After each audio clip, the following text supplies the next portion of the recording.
Have you ever really stopped to wonder how your own mind actually works? I mean, we spend our entire lives inside our own heads, but when we try to explain how it all functions, we usually grab for the simplest metaphor we can find.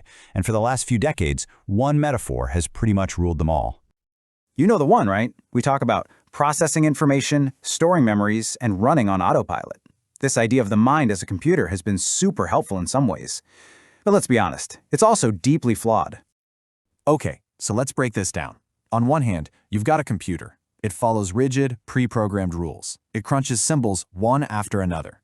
But our human experience? Come on, it's messy, it's emotional, it's filled with these weird leaps of intuition and sudden creative flashes. We don't just process data, we create meaning. And trying to cram that vibrant, chaotic reality into the neat little box of a computer model, well, it just doesn't quite fit, does it? So if the mind isn't a computer, then what is it? Well, today we're going to explore a really fascinating alternative from the work of Christina Hardy. It's a whole new map for the mind that sees it not as a machine, but as a living, breathing ecosystem. Just think about that for a second. Instead of one single central processor, what if your mind is more like a bustling community, a village full of different parts, all interacting, sometimes competing and sometimes cooperating? It's a place that grows and changes over time, building its own totally unique culture. That's the core idea we're unpacking here. So every village is made up of families and neighborhoods, right? In this model, these are called semantic constellations, or SICOs for short. A SICO is basically an organized cluster of meaning. Think about your concept of dog, or love, or your job. These aren't just little dictionary definitions stored in a file somewhere. They're rich, interconnected neighborhoods right there in your mental village. And here's where it gets really cool. These families are made of so much more than just thoughts. A single SICO bundles together sensations, feelings, physical actions, even gestures and memories. So your dog SICO isn't just the word DOG. No way. It's the feeling of soft fur, the memory of your childhood pet, the sound of barking, and the physical motion of throwing a ball. It's a whole living cluster of experience. Okay, so our mind is a village of these SICOs. But how does anything get done? How does thinking actually happen? Well, it's not through some central command tower. It happens through constant, village-wide chatter. Hardy calls this the spontaneous linkage process. And really, it just means that clusters of meaning are naturally attracted to other related clusters. It's the very foundation of thought. One thought doesn't just cause the next in a straight line. Instead, it's like different neighborhoods in the village spontaneously start talking to each other, you know? Like villagers just bumping into each other at the market because they share an interest. And this creates this constant generative flow of ideas. Let's make this real with a really clear example from the source material. Picture this. A child gets bitten by a dog near a lake. Boom. A pretty traumatic SICO is born. Dog bite. It links together dogs, fear, pain, and lakes. For a while, any dog, or even just seeing a lake, might trigger that fear. But over time, the child has good experiences. They meet some really nice, friendly dogs. They have fun at other lakes. New, healthier SICOs, like nice dogs and fun at the lake, start to form. The original traumatic village family doesn't just disappear, but it's no longer the only voice shouting in the village square. The village grows and the child learns. And this is what makes this whole model so powerful.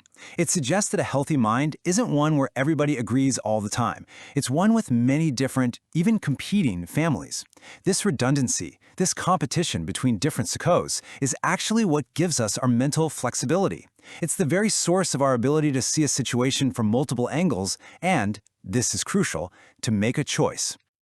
So we've got this bustling village in our heads, but of course, no village exists in a vacuum. It has this dynamic relationship with the world around it.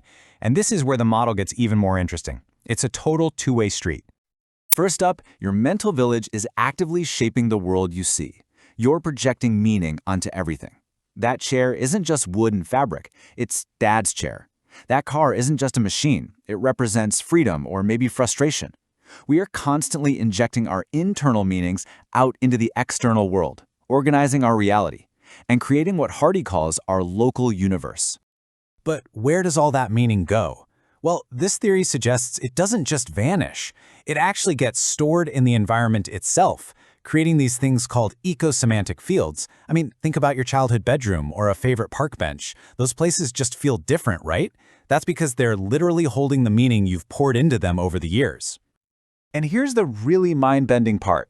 It's a two-way street. those meaning-filled environments, they project that meaning right back onto you. It's a process called retrojection. It's why walking into a silent library feels completely different from walking into a roaring stadium. You're feeling that collective eco-field. Cultural objects, shared meanings, the very environment you've helped to shape, in turn, shapes your thoughts and feelings. It's this constant, synergistic loop. So all of this brings us to the really crucial question.